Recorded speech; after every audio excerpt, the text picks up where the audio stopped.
சங்கீதம் 73:1 சுத்த இருதயமுள்ளவர்களாகிய இஸ்ரவேலருக்கு தேவன் நல்லவராகவே இருக்கிறார்.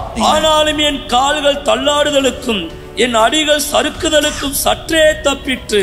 அங்க சங்கீதக்காரன் சொல்றான், ஆண்டவர் இவ்வளவு நல்லவரா இருக்கிறாரு, ஆனா என்ன ஆயிடுச்சுன்னா அவரு சுத்தில இருக்கிற உலகத்தை பார்க்க ஆரம்பிக்கும் பொழுது, அனுதினமும் நடக்கக்கூடிய காரியங்களை அவர் பார்க்க ஆரம்பிக்கும் பொழுது திடீர்னு அவருக்குள்ள சோர்வு ஏற்பட்டுருச்சான். அந்த 73 முழுவதும் வாசித்தீங்கன்னா அங்க ஒன்னா அவர் சொல்றாரு, இப்படி நடக்குது ஆண்டவர், இப்படி பொல்லாத மனிதர்களுக்கு இவ்வளோலாம் நன்மைகள் நடக்குது, இவன் சும்மா உண்மை நேசிக்காதவனுக்கு இவ்வளோ செல்வாக்கு இருக்கிறது என்று அவன் ஆண்டவர் இடத்துல புலம்புகின்றான் சங்கீதக்காரன் அந்த முழு அதிகாரத்துல. ஆனா அந்த சங்கீதத்தை நீங்க முழுவதும் படித்து கொண்டே வந்தீங்கன்னா அந்த 16வது வசனத்துல ஒரு திருப்பு முனை ஏற்படுவதை நாம் பார்க்கின்றோம்.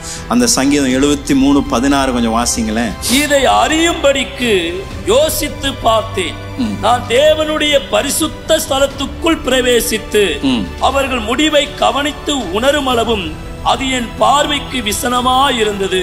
அவன் சொல்றாரு, இதெல்லாம் பார்த்துட்டு வந்துட்டு எங்க வந்தாருங்க? தேவனுடைய பரிசுத்த ஸ்தலத்திற்கு வந்த உடனே என்ன மாறிச்சுங்க? அவருடைய பார்வை மாறிவிட்டது. இதுவரைக்கும் அவர் பார்த்ததெல்லாம் அவங்களாம் நல்லா இருக்கிறாங்க, நான் மாத்திரம் இப்படி இருக்கிற ஆண்டவரே என்று பார்த்து கொண்டிருந்தவன் ஆண்டவருடைய பிரசனத்திற்குள் வந்த உடனே ஆண்டவர் அவனுக்கு ஒரு புதிய வெளிப்பாடை தருகின்றார்.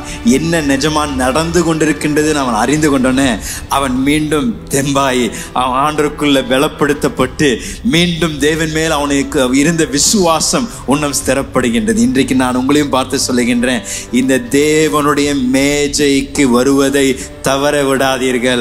ஐக்கியமாக ஒன்றாக தேவ பிரசனத்திற்குள் நாம் ஒன்றாக வரும் பொழுது நாம் எல்லாரும் ஒன்றாக கைகளை உயர்த்தி அவரை ஆராதிக்க ஆரம்பிக்கும் பொழுது திடீர்னு இந்த ஆவிக்குரிய மண்டலத்தில் ஒரு திருப்பு முனை ஏற்பட ஆரம்பிக்கின்றது.